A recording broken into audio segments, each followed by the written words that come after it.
وذكر فإن الذكرى تنفع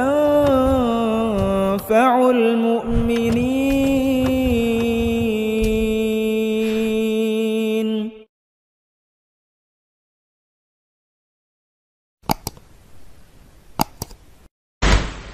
ظاہری کمالات کو دیکھیے کہ آپ کا حسن و جمال. حضرت انس سے پوچھیے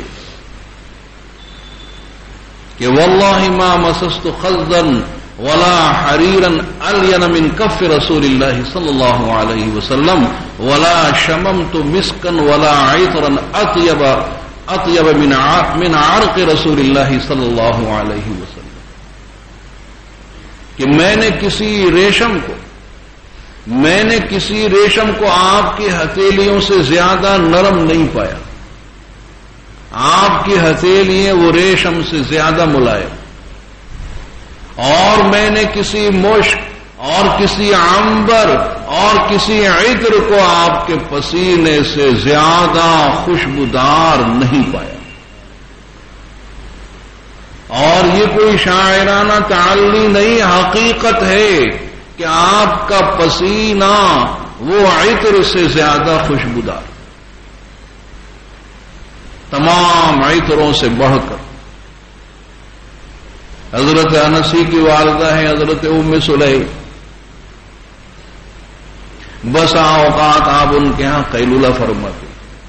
گرمی کا موسم، اس زمانے میں یہ پنکھے نہیں تھے، اور آپ کو گرمی بھی بہت لگتی اور پسینہ بھی آپ کو بہت آیا کرتا تھا، اور وہ چمڑے کا بستر بچھا دیتی ہے کہ اس میں پسینہ جذب نہیں ہوتا.